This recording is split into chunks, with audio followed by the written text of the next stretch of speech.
businessmen should judge which countries in the region to deal with.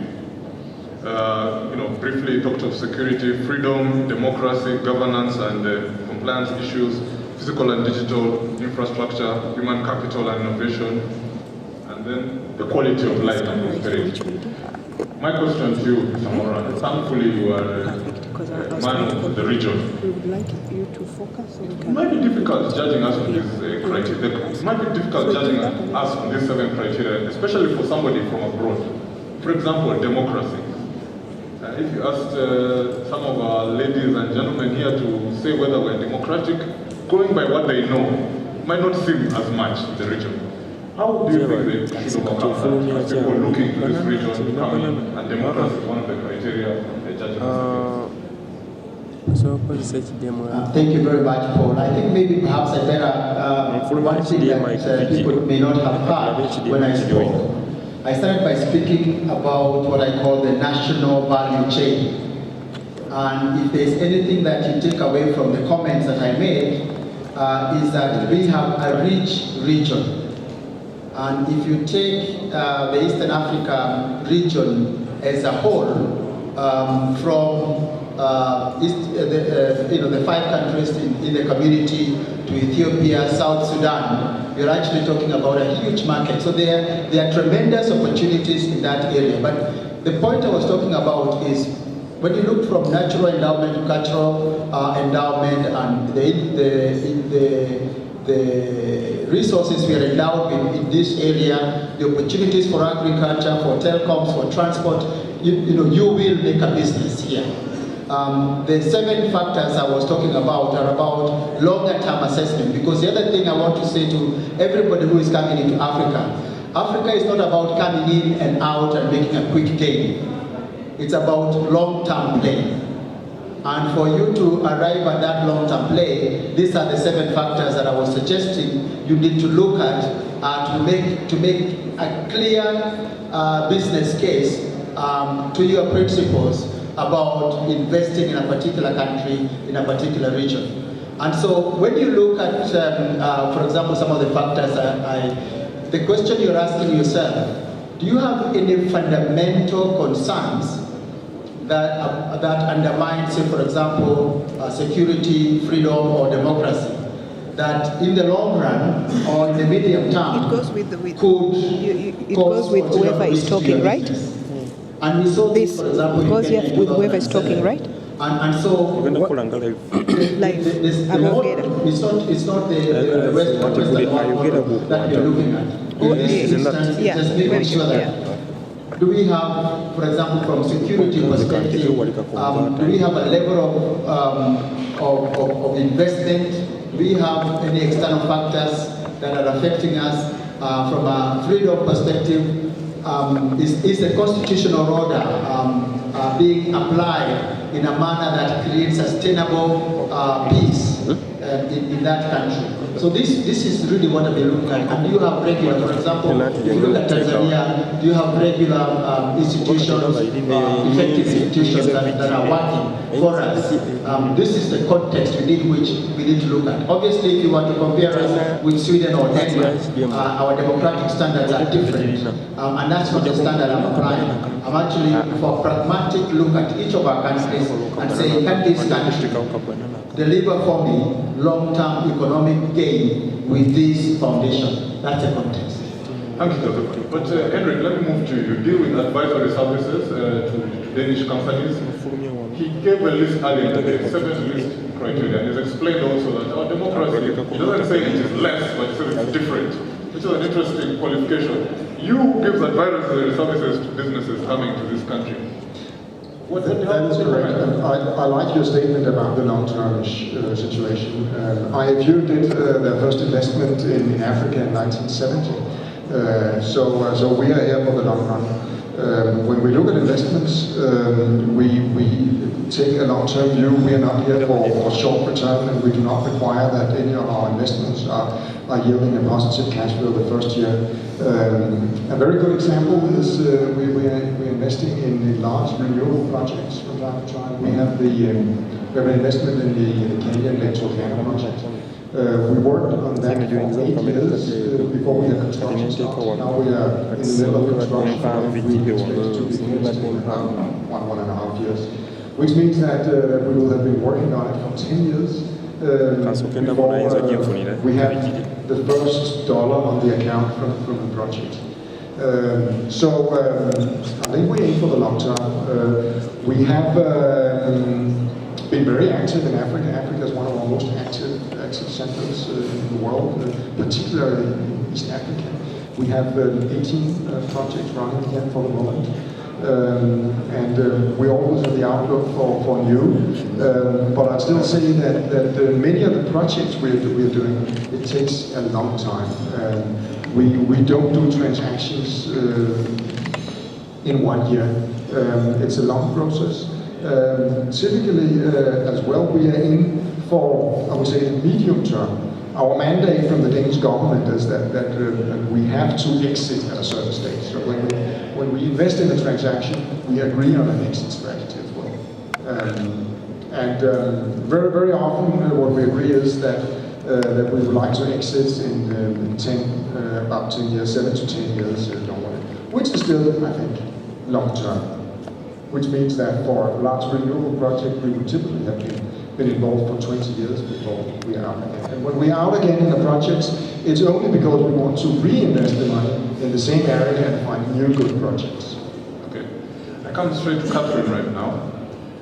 That must be a cause for concern, these long-term things. I'm sure some of these delays are not foreseen, and for people like you who lend out or are equity partners in projects, that must be a concern. Is it a concern at all, given the context in which you operate in the region? Yeah, thank you. I think I would like to join the others. I mean, we are a long-term funding provider, and the long-term means that also we are there. We've been in the region, as I said, since 1963, and we are also heavily involved in this project that was mentioned, the Lake Turkana projects. And indeed, these projects, they take an enormous amount of time to prepare. And that also what is important to make them sustainable. So the fact that it takes time is not an issue. It's part of the job, I would say. And we are not there for quick wins. I don't think you can do that in a sustainable manner. But I'm aware sometimes these time lags are due to unforeseen. You have a project that's supposed to go 10 years and it ends up 15 years. Or maybe it's not true. Well, I mean, if you know that the more time you spend in preparing the project, in ensuring that all the elements are there, the better chance to have to deliver. So I think we will always look at this. You know, there are projects on which we are still currently working, and we've been working on them since 2008, and we have not even signed the contract yet. We've put Is that normal? Well, that may be the exception, but on the other hand, especially with these large public, not public, but infrastructure projects, and when you want to structure them as public-private partnership, that becomes extremely complicated. Because especially when you do that in countries where they do not have yet the legislation and environment from a regulatory point of view that promotes the PPP, because everybody talks about PPPs as being the solution to everything, but this is not so straightforward, and I think the Lake Turkana project was an excellent example of how complex it is. And there are other examples in the region and elsewhere in Africa, and what is key is that the legislation is in place, and then also that the public sector, because the public is still an element in this PPP thing, the public sector has to have the capacity to deal with this, because very often it's a completely new world that has been discovered by the public sector, and that's where you need to provide assistance. And I think it's the role of an institution like ours to take the time and the risk to get involved into those projects, and then combine not only the funding but also the soft element to help them. So I think it's part of the business, so it's part of our value. I hope it answers your question. Thank you. Kenneth, she made some very interesting points. One of the problems, okay, first of all, let me say that one of the reasons I think we're trying to push PPP is looking for credible partners. government probably is one of our most critical partners for investors abroad. But she says there are problems many times with holes in legislation and regulatory environment. You as a lawyer, I'm sure you've come up against this kind of stuff. What is your perception on this issue? Thank you very much. I feared you were going to move in that direction. No, you don't need to get political, just technical. Legal is legal, political is political. But I think when we were outside having a break, one of the delegates came and asked me about an issue which is frustrating Uganda, for instance, whereby the legal regime does not allow, especially the tax regime, that we have neighbored by a very strong wall. The tax regime does not favor the bringing of certain expatriates for fixed durations of time without imposing pay-as-you-earn and withholding tax, meaning that the only way for business to bypass that expense is to route them through a different country which has a more lax regime, meaning that Uganda loses both the pay-as-you-earn and the withholding which they would have gotten. And I think a large reason for this is the long-term view on how you're going to attract investors, because I think our tax regime is very good.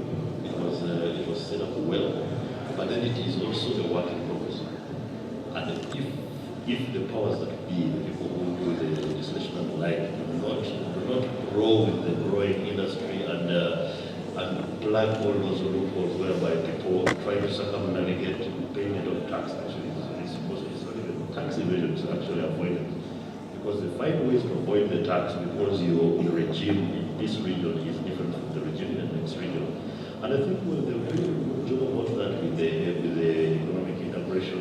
It means that with the time, the tax regimes of all the neighboring countries are going to be harmonized, meaning it is a little bit more expensive or more difficult to outsource or to try and dodge a difficult tax regime in Uganda by going to Kenya or going to Tanzania or going to Rwanda. But I don't know whether I'm sure we shall explore that situation further. But let me move on a bit. Budget at the end. I was already getting a headache with all these. There are changes in Kenya, they're different from Kenya, Uganda, and even within, I've had horror stories of even within countries. You come back, you go today and something is different, you come back tomorrow, it's different, things change. I mean, as a person who advises businesses or coordinates businesses coming to the region, is this of concern to you, or it's something, you factored it into all your projections? This whole situation where we seem to be in flux of different environments within kilometers of each other. On behalf of FinPartnership, I can tell that FinPartnership provides this matchmaking for local companies to find partners from Finland, and we provide grants for Finnish companies to come and adjust the changes and see what is there, if they can do business. And that in our grants, the FinPartnership grants, is the one tool to adjust these circumstances, whatever they are. And also our grants, they aim at long-term business partnership, but we don't punish anybody if it only becomes trade or something else, because we realize that the circumstances, they might change. And this cooperation that they originally planned to do might turn into something totally different. But when the Finnish companies, they apply our grants to come, for example, to Uganda, then they tell the vision that they have, but then in the end we are okay, whatever comes out from that. And FinPartnership is part of FinFund, which is a similar organization like my colleagues here, and we also invest in similar way. And Africa is the target of FinFund. Half of the investments actually go to Africa, but none are still in Uganda. So we changed there too, and we are there to build that. I mean, why isn't anything coming to Uganda yet? Haven't looked at it yet, or is it new? It is new. We also have very few, for example, in matchmaking, I don't have any Ugandan companies, but I'm sure that after this week I will. I know that already. Now we know. And for business partnership support grants, we have had few that have come here, but we try to market now that we ourselves know better. We try to market better. And also then it goes on, and when FinFund, for example, can find some long-term feasible and investment possibilities that have also developmental effects, they are very interested in going into those as a minor equity shareholder, pretty much like the other financing companies of European governments. Rita, I come to you from Innovation Norway. When I hear innovation, I think immediately of maybe a higher level of human resource. Educated people, hopefully, healthy people, hopefully. Innovation Norway, you help with innovation, of course, and development of businesses. What is your experience in this region? We supposedly have not very good statistics in terms of our human resource. Maybe you looking from the outside say, this is actually fine, we can work with this. What's your experience?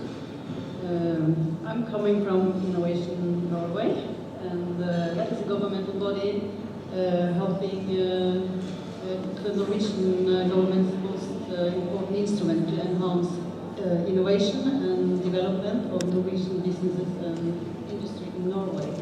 And we provide financial and support for businesses, and also we help our businesses to go abroad and to become global.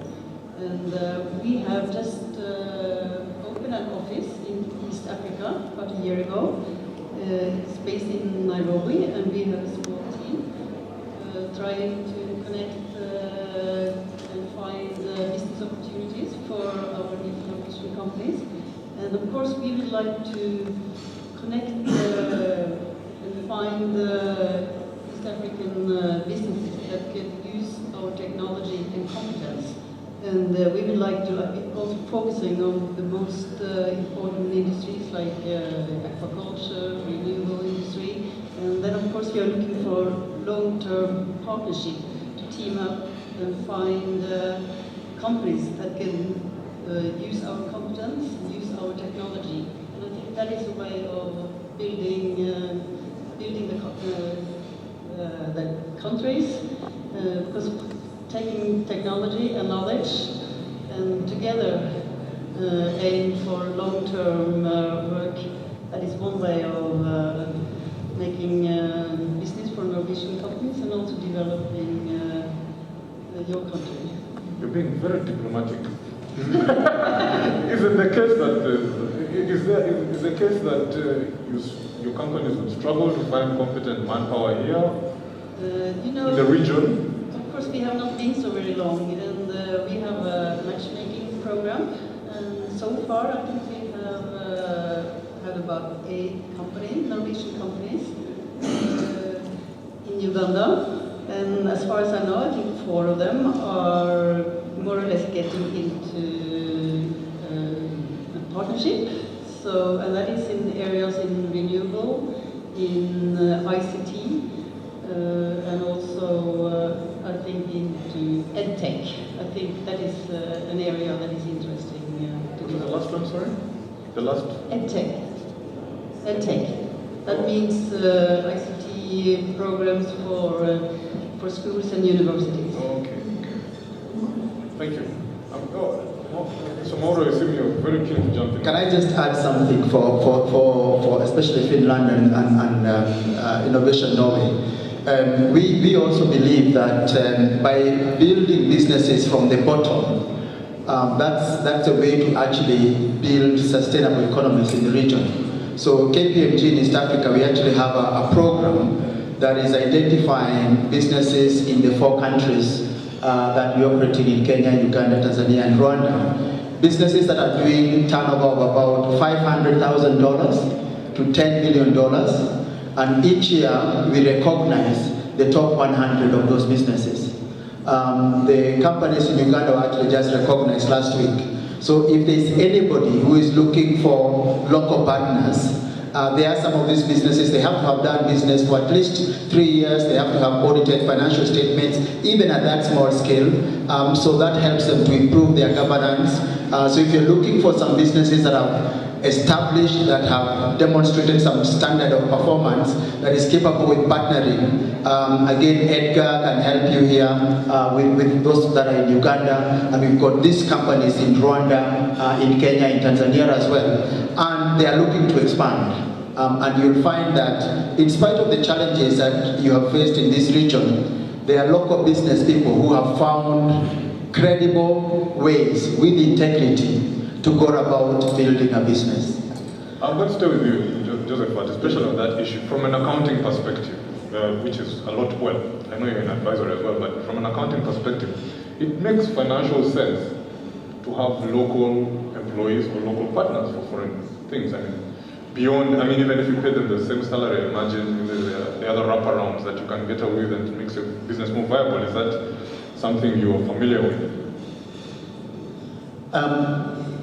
We have to do business with the people that we find in each country. So, for example, in KPMG East Africa, as I said, we have offices in Kenya, Uganda, Tanzania, and Rwanda. And every single year, we go through a very comprehensive process of identifying graduates from the universities of all disciplines.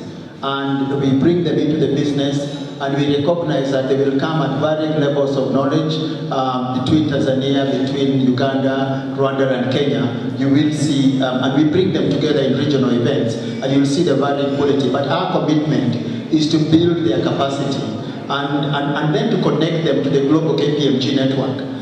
So that we can test people out of Uganda, out of Tanzania, out of Rwanda, and make them compete for opportunities in New York, in London, in Manchester. And if they can get to those opportunities, then we know that we are succeeding in building the human capacity that we need in those countries. But in the long run, we cannot operate businesses, for example, in Uganda, by flying in Kenyans, because that's where we presume that there is human capacity. We have to build local capacity in Uganda. We have to build local capacity in Ethiopia, in Rwanda, and so on. Ultimately, that's the sustainable way to run the business. But what we're also finding is that where we build that capacity, some of these markets are very, very hungry for this capacity. So within 3 years, for example, in Dar es Salaam or here in Kampala, you find some of these individuals become very marketable. And I hope none of you are shopping for people within KPMG now. They become very marketable, and they are paid 2 or 3 times the salary that we're able to pay them. But we don't have a problem with that because the capacity is still within the market. That was 5 minutes of an advert by KPMG. So the organizers, you want to be invoicing this gentleman. But Henrik, you've been around a while. That's an issue, I'm sure, for you. Thanks, yeah, but I think I'd just like to add one thing. We have a very long track record investing in this area here. And when you have a long track record, you run into failures from time to time. And I have to admit that we do, all of the 83 transactions we have here in Africa for the moment, some of them are not doing well. We have 18 in East Africa for the moment where 4 of them is not doing well. And it's never due to local competences. We believe that the skills level here are very, very high. The level of education is very high, and it's always possible to find very well educated and skillful people. The reason why our projects are failing is more due to the competences from the local, when I say local Danish partner we work with.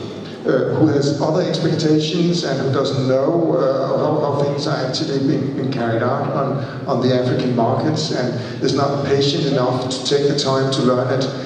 So I think it's more the opposite issue we have with the projects, and I could talk a little bit about each of the 4 projects which we have which is not going very well. But the underlying fact is that it's basically due to the Danish management. Oh, that's new, but it's an interesting spin to the subject. But Kenneth, you seem to agree as well, for obvious reasons.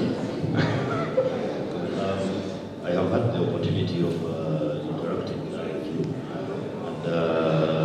and the projects in which they have been involved in, especially here in Finland.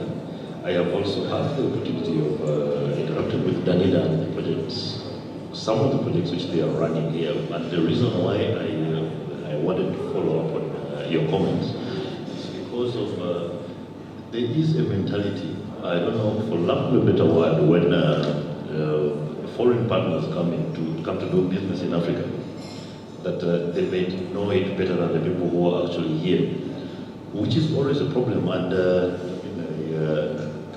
there's no point in reinventing the wheel. And most of the people who make mistakes in partnerships, both foreign and with local partners, is they try to reinvent wheels. I mean, there are companies which have been here for a very long time, and their networks have been done by Nordic Business Association, where you can come and say, you know what, I am trying to do this. How do I not make the mistakes of the people who got here before me? And when you do that, then it's going to put people like KPMG and me out of business, at least, because you don't make the mistakes where you require to have expensive professionals to come and rectify your issues. There are a couple of them. For instance, you have an international trademark. You assume that because it is known by everyone else, it is going to be registered here. You will find, I'll call it an unscrupulous person, but I think it would be a very bright person who takes your confidence and takes it to their benefit. You come and find someone has registered your trademark here. And there's nothing you can do. You won't have to sit down on the round table and negotiate with that person to buy back your trademark. That is ridiculous. But it does happen. So issues like that, all those issues like that, and I mean, you come these days with the internet. At times you do research on East Africa on the net, and you fly into the country assuming that you know what is happening here, and I mean, you will stumble because most of the information available on the internet in Africa is not updated to the level that is updated in Europe. You'll find you're dealing with information which is a month old if you're lucky, or even a year old. All the information was put there when the site was created. So if you get in and you find out, say, KPMG, Kenya, you've been here for a while, I want to also do some auditing. How do I go about it? They'll be able to tell you that, be careful about this place. Kenneth is dangerous for you, stay away from him. And you get to avoid those small stumbling blocks, and you find when you have something sustainable, at least in the medium term. I mean, so maybe I can just comment on this. In one way, I think you're right that there are coming people from Denmark and maybe from Scandinavia believing they have a very good idea about what's going on and do some mistakes. I think that's one of our most important roles to see that this is not happening, that we are actually using local advisors, we have actually an advisor group. One of them, Johnny Kipstall, is here today. He will be on the scene later on. So we are actually using advisors with long-term experience in the area in each country. So I would say we never get involved in business without having good local advice, as well from KPMG and as well from lawyers. We always use auditors and lawyers when we do transactions. I would say when there is a case from time to time when we don't do it, it's because they're too small. We are doing small transactions as well, where we cannot afford to do the full due diligence process. But all transactions of a certain size, we are using local advisors. One of the things where I think Scandinavian investors coming into the area get a little bit surprised where there is something to learn. Many Danish companies, Canadian companies, thinks they're coming in to do clean business. They're coming to build a factory, buy some supplies, transform them and sell them on. And after some time they actually find out that there's a number of stakeholders in the markets in East Africa.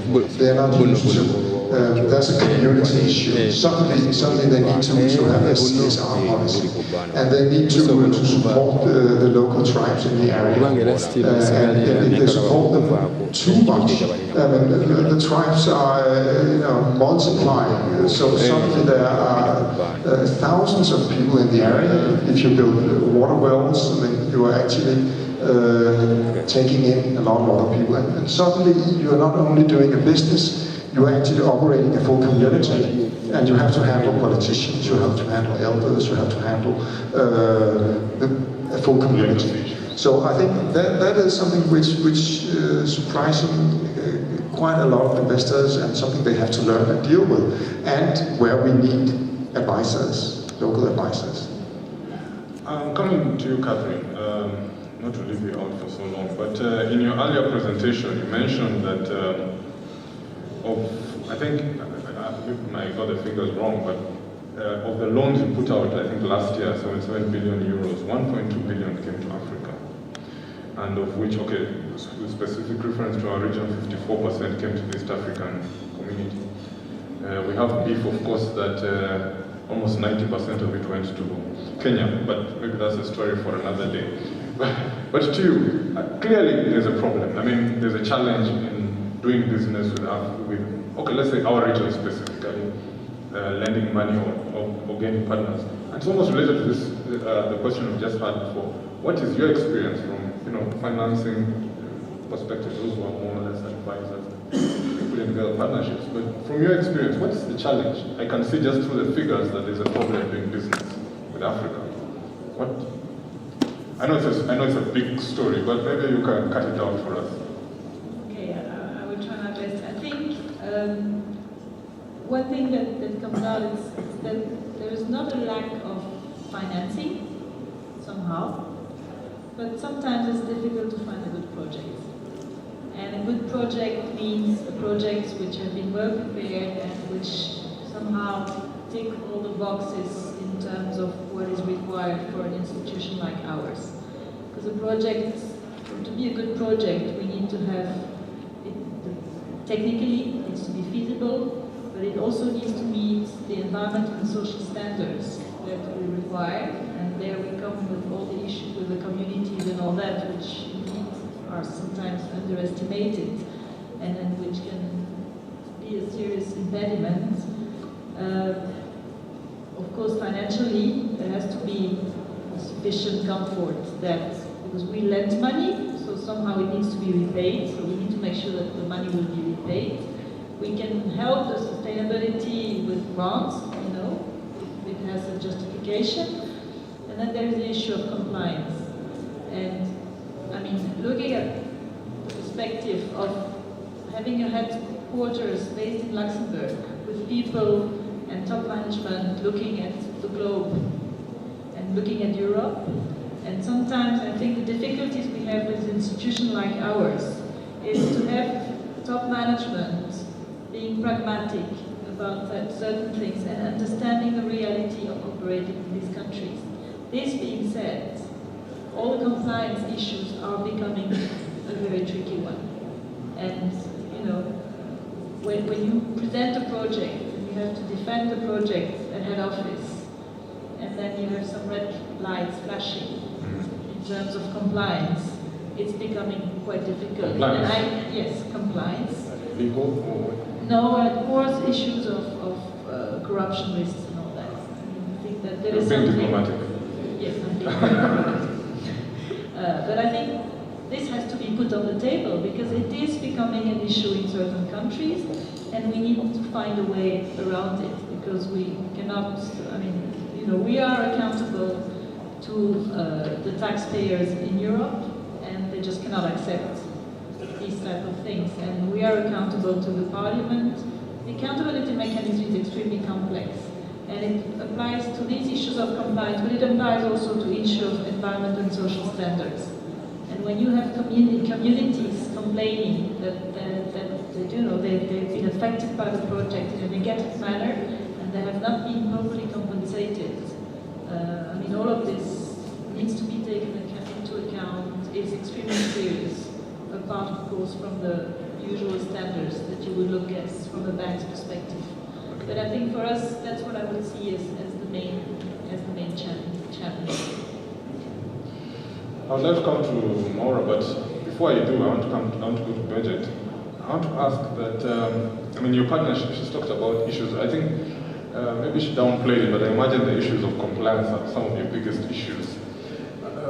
Trying to get partnerships together, you haven't had much, you're new, you haven't had very many companies coming through, but how big is this on your scale of things, that compliance? Is it much further down the ranking of things you look for in a business, or much higher up? And how? With FinFund, the investments, it's pretty much the same level with us all. But with FinPartnership grants, we pay afterwards for the companies, of course, and we require them to comply with certain requirements that we have. And then in the end, if they don't do the way they were supposed to, we just don't pay. So they just try to find their way to do the business, and you leave them holding the bag. No, it's okay. But Josephat, Mwaura, I'm coming to you now. A friend of, okay, let me not call him a friend because that might be a bit presumptuous on myself, but a gentleman I know wanted to start a project in this country, and he went down to, maybe the people in the audience might know who the gentleman is, but I'm going to try and keep his identity away. He went down to South Africa and told these guys, this business can work in Uganda. And the South African people at head office, as Catherine was saying, looked World Bank reports, all these statistics, per capita incomes, GDP, growth rates, and they said, no, there's no way this thing, we can sell this stuff here. This gentleman said, okay, I believe, I know, you forget those results. There's a whole other sector that is not captured in these results, and we can do it. And just to prove it, I'm going to put down my $2 million as a partner you coming to this country and happens. That was 17 years ago, maybe about 18 years ago. And now that company is the biggest company in Uganda, actually, as we speak now. And it just came, and actually, Uganda became the launch pad into actually more lucrative markets for that company coming to thing.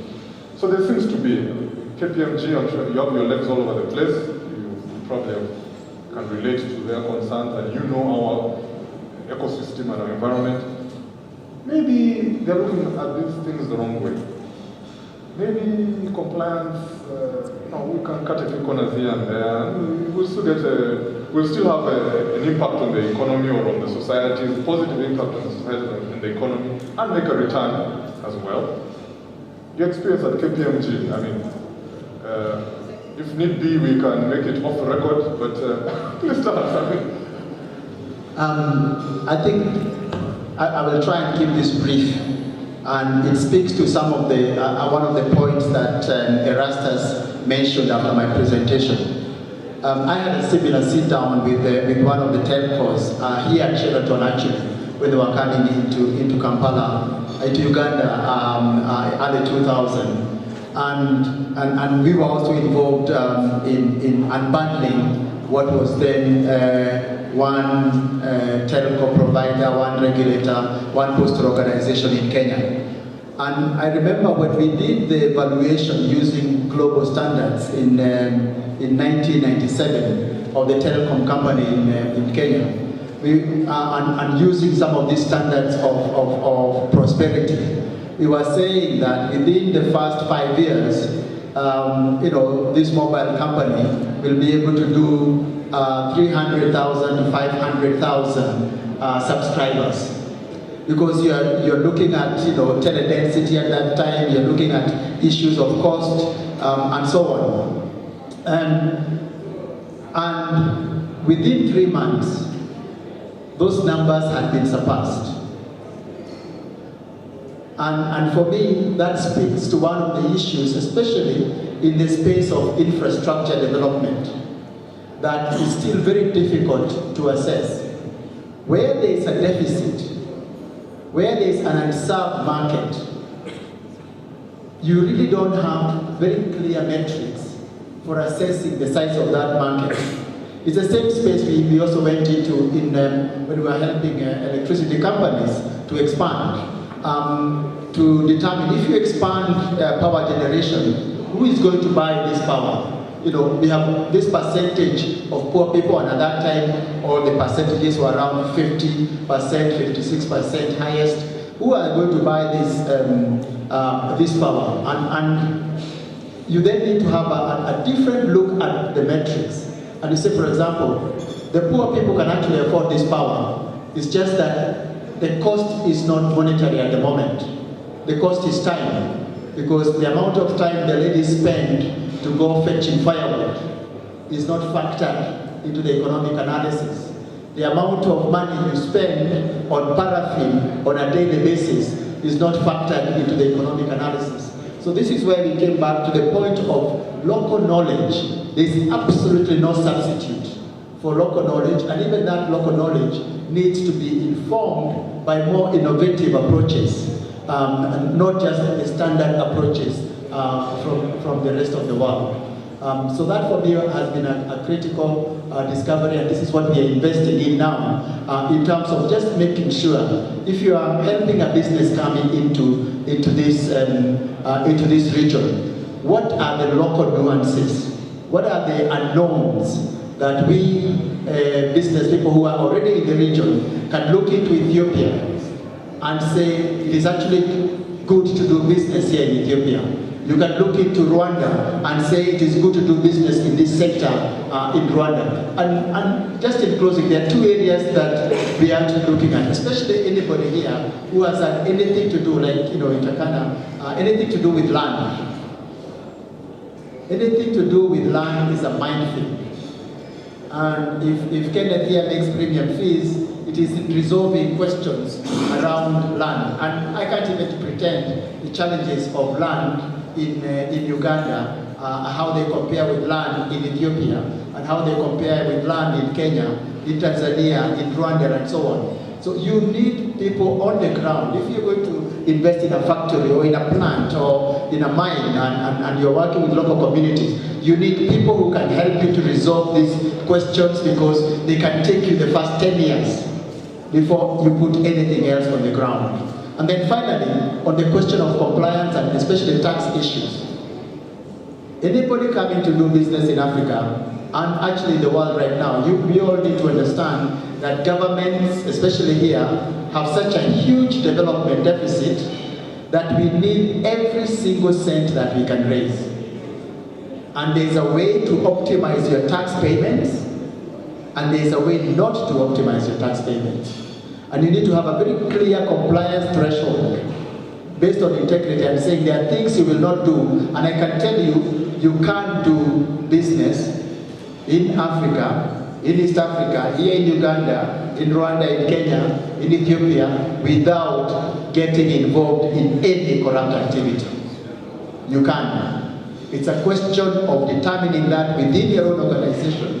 It's a question of choosing the partners that you work with. It's a question of setting also your performance threshold and deciding, yes, this might give us a premium. If we are looking for making money, a lot of money, we can all become drug dealers. Yeah?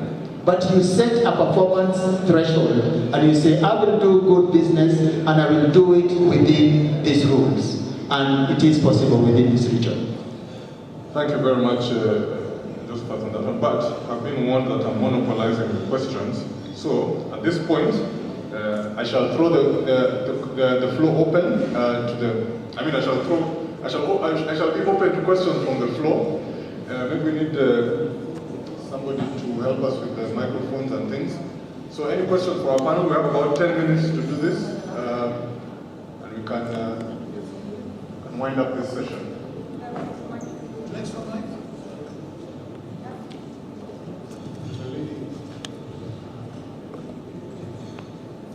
Maybe you'll introduce yourself briefly and then give us your name. Good afternoon. Good afternoon. My name is Catherine Sectolico-Thatcher, and I'm here representing Papale Group. We are interested in a green growth project promoting avocado. I thank you, all the people from the different funds. I have participated in a matchmaking program. One of the things I found difficult was because a lot of these funds have services which prepare the Norwegian companies or the Dutch company or the Finnish company. And so when you apply, you're taken on the merit of your application, but you're not really prepared. So when you arrive on the other side, whereas I did learn a lot, I thought I could have benefited from the exact same service that the matchmaking people do. And so that's why I guess I'm kind of reluctant to participate again until I'm sure that everything is on point. And yet it's difficult to know that you're on point if you haven't even met your partners. So I was wondering if I could request if there's any of the funds that offer these services on our side. And the reason I ask that also is because I know there are programs in Uganda that would prepare you as a business person. But when you have an innovative product, a lot of the times you find yourself talking to traditional people. So you have an innovative idea, but the people you're trying to explain it to are thinking traditionally. So you know, for example, they'll ask you, oh, can we see the product? You're trying to improve a product. You have the idea includes tech, but then someone wants to see the product first, which sometimes you can't do if you don't have the tech here locally. So anyway, I'm hoping to get an answer about the funding, if there are any programs that prepare companies that have qualified to be part of the funding, the matchmaking thing already. Okay. All right, thank you. We'll take a few more. There's a gentleman in the back there.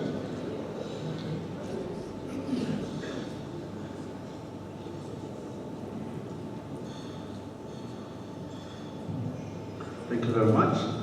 My name is Apollo Segewa, Managing Director at Churat, an agribusiness incubator. My question goes to FinPartnership.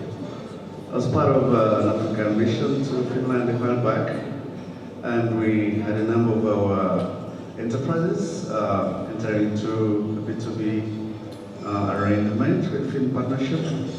But after the matching, we don't know what happened. We haven't heard from you, and we don't know if there's any local office where we can get our enterprises to interface more and see how to move forward. Thank you very much. Okay. Take one more, right? Yes, I think. Does she count? Yeah, of course she does. She's representing. Thank you. I'd like to ask the panel, this is for SMEs. It's not for big companies conference. So I have two questions. First of all, we all aware, as Josephat also said, I think corruption has a huge impact on investment and for companies in general, which make also issues for companies here. That's first of all, I'd like to know how you, what is your stance? But I know you have some stance, but you can't do business in Africa if you don't, in somehow, is aware of this. And how do you deal with it, first of all? Secondly, I know a lot about all this funding, but most of the funds we see always go to big companies because